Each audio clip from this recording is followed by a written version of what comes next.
Basketball fans, welcome back. So, game 5 was not a good game for the Indiana Pacers, and Tyrese Haliburton had to sound off in the post game presser. So, this is a very tough situation for the Indiana Pacers. They find themselves having to be in the position where they have to force a game 7 to keep their season alive and to at least have a chance at winning this series. So, Tyrese Haliburton, he addressed the disappointing outcome in game 5, pointing out the aspects that went wrong while also showing a state of his health, especially with him having a limp and also that injury concern that we saw in the game in game 5. So game 5, it resulted in a disappointing outcome for the Pacers in that 120-109 loss. I talked about what happened with the Oklahoma City Thunder in the previous video, and right now the Pacers need to win 2 straight games to keep themselves alive. So Tyrese Haliburton had a few things to say, so I'm going to play that clip, then I'm going to come back.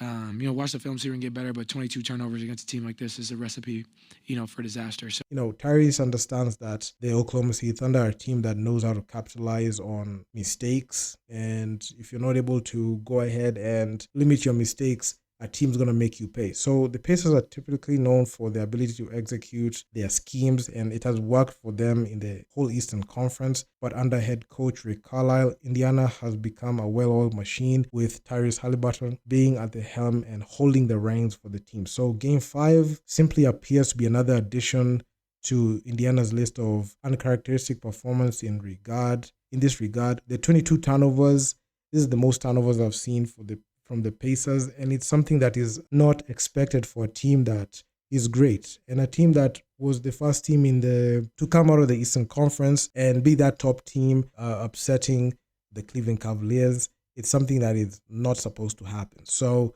the 22 turnovers for the game imply a haphazard effort, especially when it comes to retaining possession, and a typical look for a normal, bottom of the barrel team, but it's a typical look for a team like the Indiana Pacers. So several players in the rotation were culpable of this.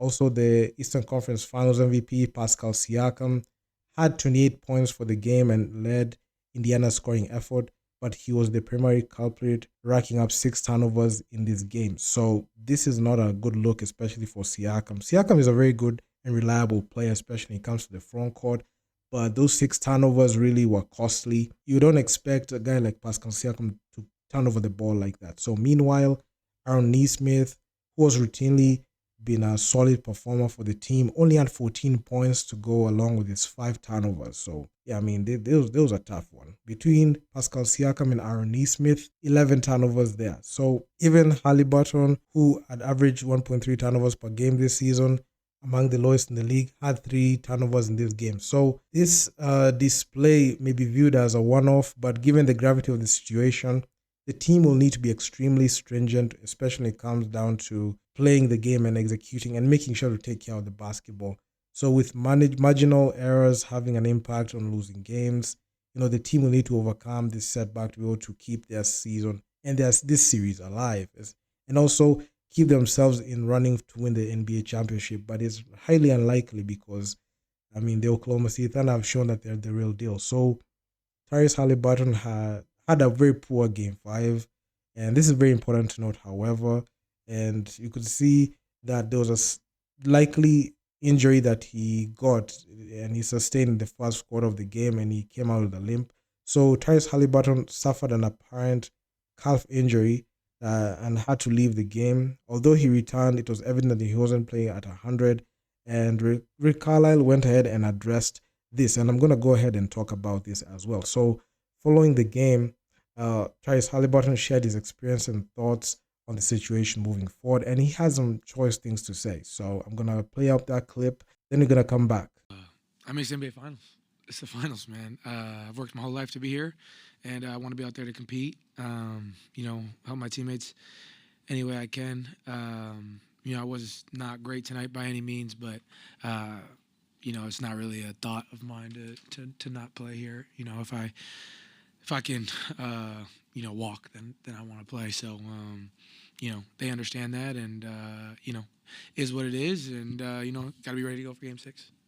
So the Pacers fans will breathe a sigh of relief as Tyrese Haliburton will be likely available to play in the next game. And game 6 is going to be a tough one because the Pacers are going to be defending home court, and they need every single player to have a very good game so that they can be able to force a game 7. If not, the Oklahoma City Thunder will most likely go ahead and close out the series and be crowned the new NBA champions. So I'm banking on the Pacers to at least force a game 7 if Tyrese is going to be able to ball out, and also if Pascal Siakam can be able to show out in that one, because that breakout performance by Jalen Williams was the difference in this game 5 that came to pass. And with that performance, it has just opened the floodgate to show that the Oklahoma City Thunder are now waiting, and they had an opportunity in game 5 to defend home court and retake advantage of the series, retake their home court advantage, which they somewhat lost in the series. And in this one, it all roads lead to OKC trying to close this out in 6 games. I don't think OKC are going to waste any time or even tank this one so that they can celebrate with their home fans. I'm not sure about that, but hey, it is what it is. So do drop me your comments down in the comment section down below what you think about this situation. I mean, I am loving this series. I mean, only 2 games left, potentially 2 games. If the Oklahoma City Thunder are able to close out in game 6, they'll be crowned the new champions. And a lot of people are banking on the Pacers to be able to force a game 7. And that will be contingent upon Tyrese Haliburton being healthy. If the man is not healthy, I don't think he will be able to be at a position to be able to extend this series to a game 7. But who knows? Maybe Scott Foster is going to extend this to a game 7. But hey, it is what it is. So like, share, subscribe to the channel, hit the bell to get notified, because I'm going to be releasing a ton of content of this nature, especially when it comes to this this period. And I'm out. I'm gonna see you guys in the next one. Peace out. I mean, it's NBA Finals. It's the finals, man. I've worked my whole life to be here, and I want to be out there to compete. Help my teammates any way I can. I was not great tonight by any means, but it's not really a thought of mine to not play here. If I can walk, then I want to play. So they understand that, and is what it is, and got to be ready to go for game 6. He's not 100%. It's pretty clear. But I don't think he's going to miss the next game. And, we were concerned at halftime, and he insisted on playing. And I thought he made a lot of really good things happen in the second half. But he's not 100%, and there's a lot of guys in this series that aren't. So